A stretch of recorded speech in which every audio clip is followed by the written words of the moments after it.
주 안에 사랑하는 우리 하나님교회 성도 여러분, 그리고 언약의 공동체 된 성도 여러분, 제가 전에 다른 교회를 목회하고 있을 때였습니다.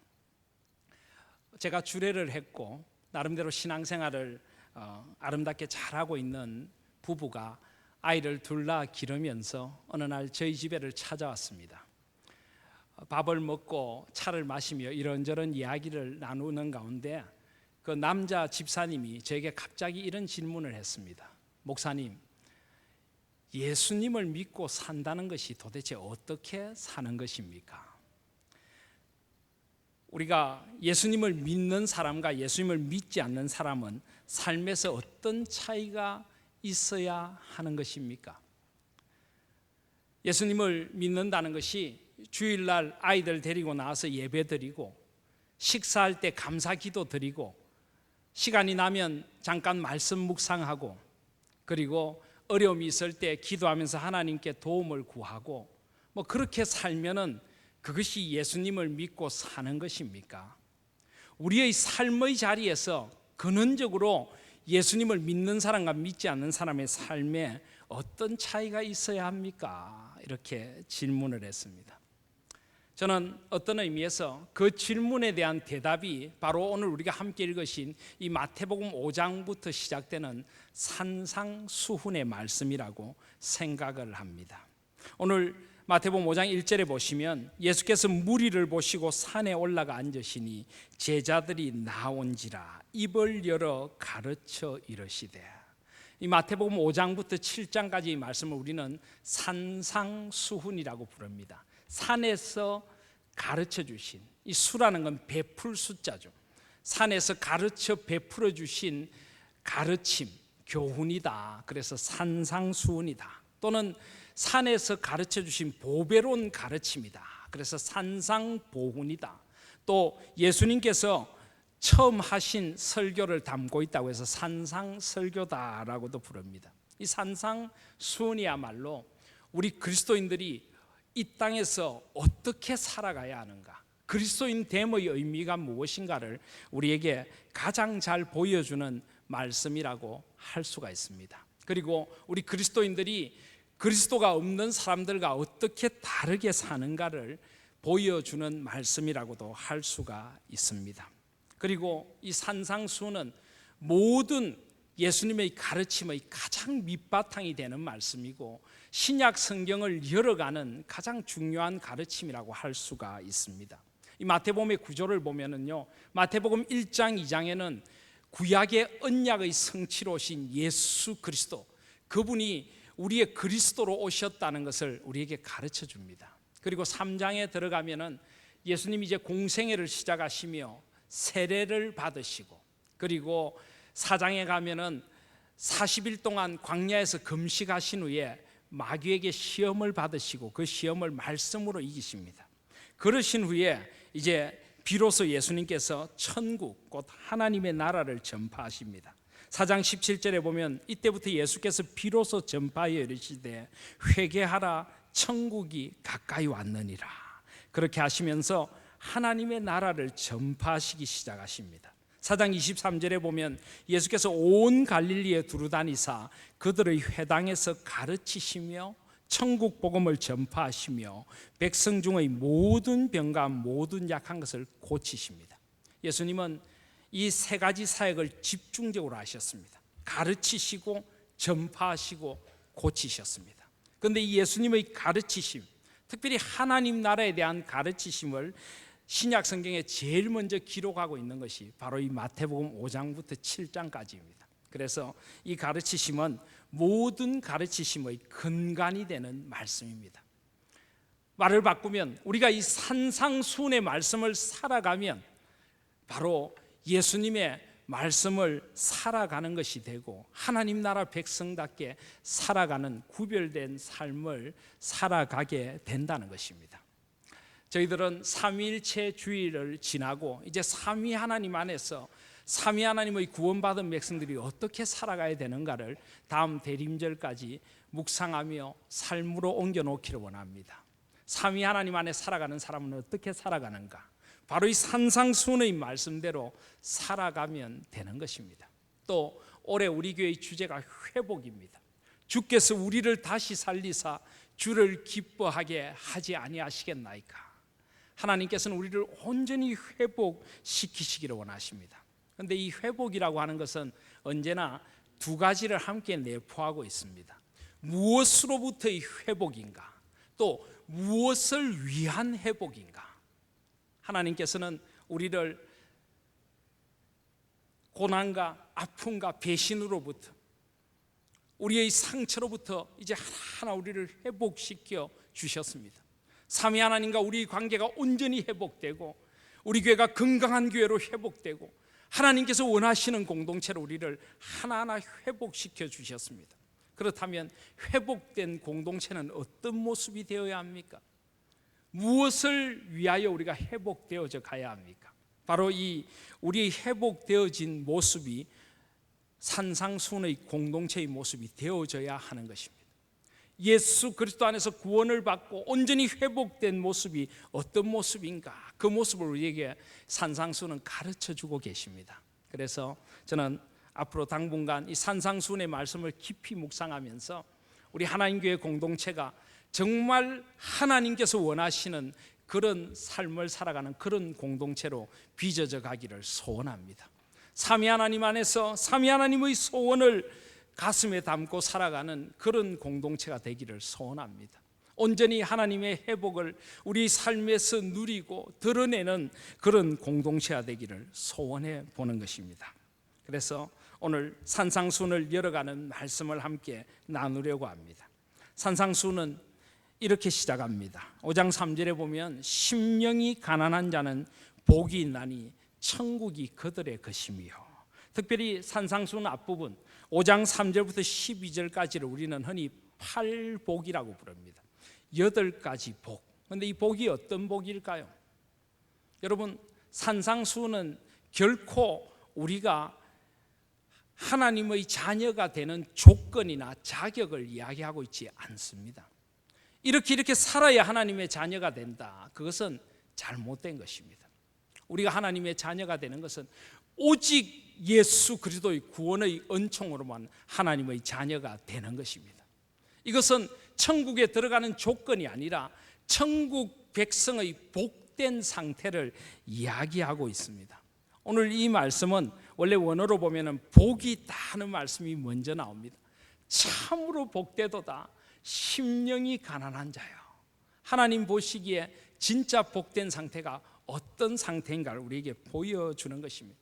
바로 이것이 하나님의 나라 백성된 상태라고 오늘 말씀하고 있습니다. 또 이 복이란 말은 행복으로도 바꿀 수가 있습니다. 우리는 행복이라고 하면 좀 부정적인 생각을 갖는데요, 그리스도인들은 이 땅의 요행을 바라거나 이 땅의 행복을 바라는 사람들이 아니지 않습니까? 라고 생각을 하는데, 진정한 행복은 하나님 안에서 하나님과의 온전한 관계 속에서 오는 충만함을 우리 그리스도인들은 행복이라고 부릅니다. 그런 의미에서 오늘 이 말씀은 행복하도다, 진정으로 행복하도다 심령이 가난한 자는, 이렇게 볼 수도 있습니다.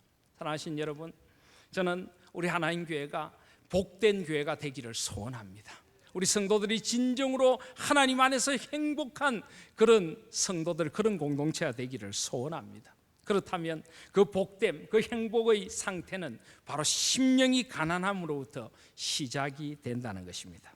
여러분, 심령이 가난하다는 게 무엇일까요?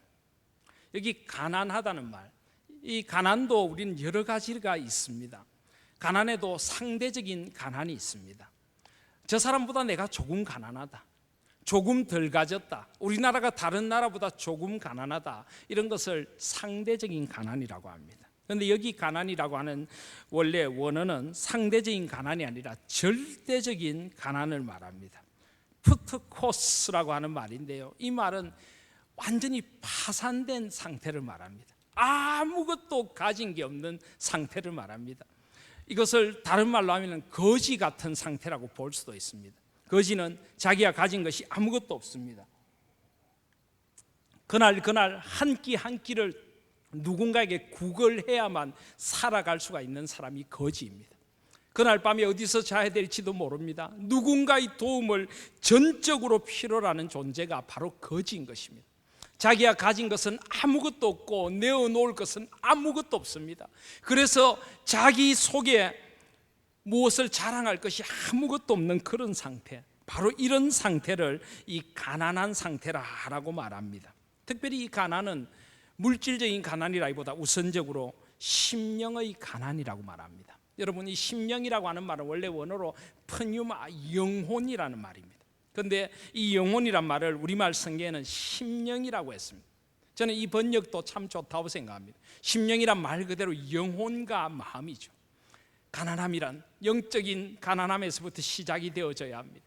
우리의 영혼이 얼마나 비참한 존재인가, 우리 자신이 얼마나 죄악투성이고 모순투성인가를 우리가 먼저 깊이 깨닫고 영적인 가난함을 우리가 누리게 될 때, 그리고 그 가난함이 우리의 마음의 가난함으로 이어지게 됩니다. 우리 마음에 정말 주님의 은혜가 필요하다는 것을 알게 됩니다. 그리고 주님의 은혜만을 갈급해하고 간구하는 그런 상태, 바로 이것을 심령의 가난함의 상태라고 할 수가 있습니다. 바로 이 상태를 잘 보여주는 말씀이 누가복음 18장이라고 할 수 있습니다. 누가복음 18장에 보시면요, 두 사람이 성전에 기도를 하러 올라갑니다. 한 사람은 자기를 의롭다고 믿는 바리새인입니다. 바리새인은 어떻게 기도합니까? 서서 따로 기도합니다. 그는 자기 자신이 의롭다고 생각하기 때문에 죄인들과 함께 있을 수 없다는 것입니다. 그러면서 하나님이여, 나는 다른 사람들 곧 토색, 불의, 간음을 하는 자들과 같이 아니합니다 라고 자신의 의를 드러냅니다. 그러면서 함께 기도하는 세리를 가리키면서 이 세리와도 같지 않습니다. 저는 다릅니다. 저는 내어놓을 게 많습니다 라고 그는 고백하는 것입니다. 그런데 세리는 다릅니다. 세리는 멀리 서서 감히 눈을 들어 하늘을 쳐다보지도 못하고 가슴을 칩니다. 하나님이여, 나를 불쌍히 여겨주십시오. 나는 죄인입니다. 그러고 있는 세리를 바라보면서 바리새인은 또 조롱을 합니다. 나는 일에 2번씩 금식하고 또 소득의 11조를 드리나이다. 세리는 그 소리를 기천으로 들으면서 하나님, 저는 정말 죄인입니다. 저는 하나님 앞에서 저렇게 주장할 수 있는 아무것도 없는, 하나님 앞에 감히 설 수 없는 죄인입니다. 그렇게 고백을 하는 것입니다. 그런데 예수님의 말씀은 무엇입니까? 내가 너에게 이르노니 이에 저 바리새인이 아니고 이 사람, 이 세리가 어렵다 하심을 받고 그의 집으로 내려갔느니라. 무릇 자기를 높이는 자는 낮아지고 자기를 낮추는 자는 높아지리라. 그렇습니다. 심령이 가난하다는 것은 바로 이런 것입니다. 하나님 앞에서 나의 영적인 상태, 나의 존재의 가치를 보게 되는 것입니다. 하나님 앞에서 나를 보니까 내가 내어놓을 것이 아무것도 없다는 것입니다. 머리끝부터 발끝까지 죄악투성이고 머리끝부터 발끝까지 무익한 존재가 저입니다. 제가 가진 것, 제가 알고 있는 것, 이 모든 것이 다 배설물, 똥과 같습니다. 그래서 로마서 7장에서 사도 바울은 이렇게 고백합니다. 내 속 곧 내 육신에 선한 것이 거하지 아니하는 줄 아노니 원함은 내게 있으나 선을 행하는 것은 없노라. 내가 원하는 바 선은 행하지 아니하고 도리어 원하지 아니하는 바 악을 행하는도다. 하나님 아버지, 저는 악밖에 행할 수 없는 존재입니다. 저는 아무런 수에 칠 가치도 없는 존재입니다. 저는 하나님 앞에서 깨어진 존재이고 파산된 존재입니다. 상하고 통해하는 심령밖에는 가진 것이 없습니다. 이 고백을 드리는 사람, 그가 바로 심령이 가난한 사람인 것입니다. 20세기 위대한 기독교 변증가인 C.S. 루이스 교수는 그래서 이렇게 이야기했습니다. 우리의 신앙생활이 우리로 하여금 선하다, 나는 누구보다 낫다, 나는 저 사람을 판단할 만한 자격이 있다, 이렇게 말하고 있다면 우리는 하나님에 의해서가 아니라 사탄에게 조정을 받고 있는 것입니다. 내가 하나님의 존전에 앉아 있다는 참된 느낌은 내가 내 자신에 대해서 완전히 잊어버리거나 나 자신을 정말 더럽고 하찮은 존재로 보는 것입니다. 이렇게 이야기를 했습니다. 사랑하시는 여러분, 하나님께서는 바로 우리가 그런 가난한 심령을 가진 존재들이 되기를 원하십니다. 하나님 앞에서 내가 얼마나 비참한 존재인가를 뼈저리게 깨달으면서 하나님 앞에 저는 아무런 의미가 없는 존재입니다. 천부여 의지 없어서 손들고 옵니다. 주 나를 박대하시면 나 어디 가리까? 이 고백을 하며 나아가는 사람, 그가 바로 심령이 가난한 사람이라는 것입니다. 하나님께서는 이것을 복되다라고 하십니다. 사랑하신 여러분, 여러분은 이런 심령의 가난함이 있습니까? 하나님 앞에 나와 예배드리는 여러분은 여러분 자신을 삼위 하나님 안에서 어떤 존재로 보고 계십니까? 다른 사람들을 어떻게 대하고 계시며 어떤 마음으로 세상을 살아가고 계십니까? 하나님께서는 무엇보다 먼저 우리가 그리스도인이라면 이 철저한 심령의 가난, 이 철저한 깨어진 마음으로 주님 앞에 나오기를 원하고 계시는 것입니다. 바로 이것이 복되고 행복하다고 말하는 것입니다. 여러분, 이것이 왜 복될까요? 행복이라는 것이 무엇입니까? 우리는 행복을 자꾸만 외부적인 조건, 내가 가진 무엇에서 찾으려고 하는 경향이 있습니다. 내가 남들보다 조금 더 가지면 행복합니다. 조금 덜 가지면 불행합니다. 내가 남들보다 조금 똑똑하고 조금 잘생겼으면 행복합니다. 조금 못났으면 불행합니다. 그럴까요? 행복을 내가 가진 외부적인 조건이나 내가 가진 무엇 또는 다른 사람들과의 비교 우위나 비교 열등에서 결정한다면 우리는 결코 진정한 행복을 누릴 수가 없습니다. 우리가 가진 무엇은 누구와 비교하면 언제나 부족한 것이기 때문입니다. 그리고 우리가 가진 모든 것들은 언젠가는 다 사라질 것입니다. 우리의 재산도, 우리의 젊음도, 우리의 건강도 언젠가는 사라져가게 될 것입니다. 사랑하시는 성도 여러분, 여러분의 행복을 그런 것에서 찾지 마시기를 바랍니다. 우리의 행복을 삼위 하나님 안에서 찾으실 수 있기를 바랍니다. 영원히 변하지 않는 분은 하나님 한 분밖에는 없습니다. 삼위 하나님을 나의 하나님으로 맞아들이고 내가 얼마나 무익한 존재인가를 깊이 깨닫고 오직 하나님만이 내 존재의 이유이고 내 존재의 근원이며 내 행복의 근원이고 내가 이 세상 모든 것을 다 잃는다고 할지라도 하나님 한 분을 나의 주님으로 고백할 수 있다면, 하나님이 언제나 나와 함께 하시다면 나는 행복한 존재입니다. 이 고백을 할 수 있을 때 우린 진정 이 땅에서 행복을 누리며 살아갈 수가 있습니다. 영원히 흔들리지 않는 행복, 영원한 변함없는 행복을 누리며 살아갈 수 있게 되는 것입니다. 그 행복을 누리려면요, 온전히 내 자신을 하나님 앞에서 내려놓아야 합니다. 내가 영적으로 파산된 존재처럼 아무것도 아님을 고백하고 오직 하나님의 은혜만을 의지할 때 우리에게 참된 행복이 임하게 되는 것입니다. 누가복음 6장 20절은 그래서 마태복음 이 5장과 병행을 이루면서 거기에 보시면은 심령이란 말이 빠져 있습니다. 누가복음 6장 20절에 보시면 예수께서 눈을 들어 제자들을 보시고 이르시되 너희 가난한 자는 복이 있나니 하나님의 나라가 너희 것이며, 여기 보면 가난한 자가 복이 있느니라고 했습니다. 그래서 어떤 사람들은 이 누가복음 6장은 물질적인 가난을 이야기한다. 물질적으로 우리가 무엇을 가지지 않아야 진정한 하나님 나라의 행복을 누릴 수 있다, 이렇게 이야기를 합니다. 근데 과연 그럴까요? 여러분, 우리가 물질적으로 가난하면은 더 신앙이 좋아집니까? 물질적으로 가난하면 우리 마음이 온통 하나님으로 채워지던가요? 그럴 수도 있고 그렇지 않을 수도 있습니다. 물질적으로 가난해도요, 내 마음에 오직 차지하고 있는 것이 조금이라도 더 잘 살고 싶은 욕망, 한 푼이라도 더 벌고 싶은 욕망, 그것으로 가득 차 있다면요, 내가 비록 물질적으로는 가난할지 몰라도 나의 심령은 결코 가난한 것이 아닙니다. 그것은 나의 심령이 세상의 물질과 욕심으로 가득 차 있다는 증거이기 때문입니다. 그런데 또 많은 경우에 우리가 물질적으로 너무 부유하면요, 하나님을 잊어버리게 되는 것도 우리 악한 본성 가운데 하나입니다. 내가 이 세상에서 너무 편하고 너무 많은 것을 누리다 보면 하나님의 은혜를 사모하지 않습니다. 그리고 교만해집니다. 내가 이만큼 된 것은 나의 힘이고 나의 능력이고 세상 부러울 것이 없는 그런 사람이 되는 것입니다. 그래서 어쩌면 이 누가복음 6장 20절은 우리에게 그냥 가난이라고 했는지 모릅니다. 우리가 조금 더 가지고 있든 조금 덜 가지고 있든 물질이나 세상의 것을 대하는 우리의 마음은 가난한 마음이 되어져야 한다는 것입니다. 그것에 우리의 마음을 빼앗기고 그것을 우리의 행복의 조건으로 삼아서는 안 된다는 것입니다.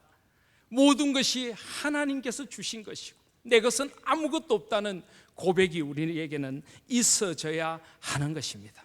그 고백이 있을 때 우리는 우리의 외모나 우리의 외부적인 조건에 우리 마음을 빼앗기지 않게 될 것입니다. 나에게 조금 더 맡겨주신 것이 있으면 기꺼이 다른 이들과 나눔으로 행복을 누릴 수 있게 될 줄 믿습니다. 하나님 앞에서 참된 행복이 세상의 소유에 있지 않음을 깨달아 하실 수 있는 저와 여러분들이 되시기를 바랍니다. 진정한 행복은 소유에 있는 것이 아니라 존재에 있습니다. 내가 어떤 존재인가, 내가 하나님 앞에 어떤 사랑을 받고 있고 어떤 은혜를 받고 있는가, 삼위 하나님이 언제나 나와 함께 하시는 그 은혜 속에 있는 존재임을 내가 깨닫게 될 때 우리는 흔들리지 않는 행복을 누리게 될 줄 믿습니다. 그래서 이 심령이 가난한 자가 복이 있다 하는 것이 바로 이 팔복 그리고 산상순을 열어가는 제일 첫머리에 오는 그 깊은 이유가 있는 것입니다. 우리는 무엇보다 먼저 오직 하나님의 은혜만을 고백할 수 있는 존재가 될 때 우리에게 변화의 삶이 시작될 줄 믿습니다. 내가 얼마나 죄악투성이고 모순투성인가를 주님 앞에 깊이 깨달으면서 오라 나는 공고한 자라, 주님의 은혜만으로 저를 붙들어 주시고 저를 채워 주시옵소서. 이 고백이 시작될 때 우리의 삶에 진정한 하나님 나라 백성다운 변화가 시작될 것을 믿습니다. 그래서 심령이 가난한 사람은 늘 그리스도로 채워지기를 갈망합니다. 왜냐하면 자기 속에 선한 것이 아무것도 없기에, 내가 의지할 수 있는 것이 아무것도 없기에 주님의 은혜가 아니면 오늘 하루를 살 수 없습니다. 심령이 가난한 사람은 늘 주님의 은혜를 의지할 수밖에 없습니다. 주님의 은혜를 갈망할 수밖에 없습니다. 마치 거지가 하루하루 누군가의 도움으로 살아갈 수 있듯이 우리도 주님의 은혜가 아니면 안 됩니다. 오늘도 주님의 은혜를 내려주십시오. 오직 이 은혜만 의지하고 이 은혜만 갈망하는 사람, 그가 바로 심령이 가난한 사람인 것입니다. 심령이 가난한 사람은 그래서 자기의 생각이나 자기의 어떤 의로움을 믿지 않습니다. 자기 속에 선한 것이 없음을 고백하기에 늘 하나님의 말씀의 잣대 앞에 서려고 노력을 합니다. 늘 말씀을 묵상하며 이 말씀의 진리를 따라 걸어가려고 노력하는 것입니다. 여러분이 혹시 하루 종일 말씀을 한 번도 묵상하지 않고 살아가고 계십니까? 그래도 괜찮다고 생각하십니까? 그래도 이 세상 살아갈 만하다고 생각하십니까? 그렇다면 여러분은 심령은 가난한 것 아닙니다. 자기 생각으로 가득 차 있는 것입니다. 말씀 묵상 없이도 내가 인생을 살아갈 수 있다고 생각한다면 여러분들은 하나님의 은혜를 의지하지 않는 인생일 수도 있는 것입니다. 사랑하시는 여러분, 심령이 가난한 사람은 늘 말씀을 갈망합니다. 이 말씀의 은혜로 채워주시옵소서. 오늘 유아 세례식을 받았는데요, 이 아이들을 내 힘으로 기를 수 없습니다. 하나님의 은혜, 하나님의 말씀으로만 기를 수 있습니다. 이 하나님의 은혜와 하나님의 말씀을 가르치려고 하고 이 은혜를 의지하며 살아가는 사람이 바로 심령이 가난한 사람인 것입니다. 심령이 가난한 사람은 그래서 기도의 사람일 수밖에 없습니다. 내 속에 선한 것이 없고 내가 아무것도 할 수 없는 존재이기에 우리는 무릎 꿇고 기도합니다. 하나님 도와주십시오. 내가 무슨 일을 계획하기 전에 먼저 기도합니다. 하나님 아버지, 어떻게 걸어가야 합니까? 어떤 삶을 살아가야 합니까? 저의 손잡고 이끌어 주십시오. 심령이 가난하면 무릎 꿇을 수밖에 없는 사람이 되는 것입니다. 심령이 가난한 사람은 이 세상에서 늘 하나님의 은혜에 대한 감사와 찬양이 넘칠 수밖에 없습니다. 왜냐하면 이 모든 것이 하나님의 은혜인 줄 알기에, 어느 것 하나 주님의 은총이 아닌 것 없기에 삶에서 감사가 터져 나올 수밖에 없습니다. 찬양이 터져 나올 수밖에 없는 것입니다. 여러분, 세상을 가만히 둘러보아도요, 덩치가 큰 새는 노래하지 않습니다. 독수리는 노래하지 않습니다. 그런데 연약한 새는 노래합니다. 카나리아는, 종달새는, 꾀꼬리는 노래합니다. 자신의 연약함을 알면은 하나님을 찬양하지 않을 수가 없습니다. 오늘 하루 나의 삶이 주님의 은총이기 때문입니다. 심령이 가난한 사람은 아무리 고난이 닥쳐도 환경 때문에 좌절하지 않습니다. 하나님은 언제나 나에게 가장 좋은 것을 주시는 분이고 오직 하나님의 은혜로 살기에 이 고난에도 분명히 하나님의 뜻이 있는 것입니다. 이 고난조차도 하나님께서 내려주시는 은혜임을 알고 고난 가운데도 우리는 불평하지 않습니다. 내가 가진 것을 다 가져가셔도 우리는 원망하지 않습니다. 처음부터 내 것은 하나도 없었기 때문입니다. 욥처럼 우리는 하나님 앞에 은혜의 고백을 할 수 있는 사람이 되는 것입니다. 심령이 가난한 사람은 자존심이 상해도 견딜 수 있습니다. 내가 그 정도 소리 듣는 것 마땅하다고 우리는 이야기하게 되는 것입니다. 우리 교단의 설립자 되신 한상동 목사님은 목회를 하다가 어느 날 재직회를 하는데 성도님 한 분이 나와서 목사님을 한 20여 분 비난을 했다고 합니다. 설교가 은혜롭지 않고 지도력이 부족하고 우유부단하고 온갖 이야기를 다 했습니다. 그러고 난 뒤에 그 한상동 목사님께서 앞에 나오셔서 뭐라고 하시는지 아십니까? 한상동 목사님은 언제나 교인들을 보고 나이가 어려도 다 형님이라고 불렀습니다. 나와서 첫 말씀이 이거였습니다. 형님, 그 정도만 해주셔서 감사합니다. 사실은 형님이 말씀하신 것보다 제가 훨씬 허물이 많은 사람입니다. 그런데 20분만 말씀해 주셔서 정말 고맙습니다. 이렇게 이야기를 했답니다. 참 우리가 새겨들어야 할 말씀입니다. 심령이 가난한 사람은 말씀을 들을 때도 이 말씀을 함부로 판단하지 않습니다. 이 말씀이 나한테 은혜가 되는가, 이 말씀이 내가 들을 만한 말인가 판단하지 않습니다. 함부로 말씀의 잣대로 다른 이들을 재단하거나 손가락질하지 않습니다. 함부로 교만하게 내가 좀 더 알고 있고 내가 좀 더 교회에 대해서 전문가라고 생각을 하고 마치 다른 사람들은 아무 생각이 없는 사람인 양 다른 사람들을 우습게 여기지 않습니다. 심령이 가난한 사람은 하나님 앞에 무릎 꿇고 다른 이들을 소중하게 여깁니다. 내가 아무것도 아닌 존재인 줄 알기에 나와 더불어 살아가는 이들이 얼마나 소중한 존재인가를 깨달아 알게 되는 것입니다. 남을 함부로 비판하거나 흉을 보지 않는 것입니다. 여기 보면 천국이 그들의 것이며 라고 했는데요, 정말 이런 심령이 가난한 마음으로 우리가 살아갈 때 이 땅에 하나님의 나라가 임하게 될 것을 믿습니다. 의와 평강과 희락의 하나님의 나라.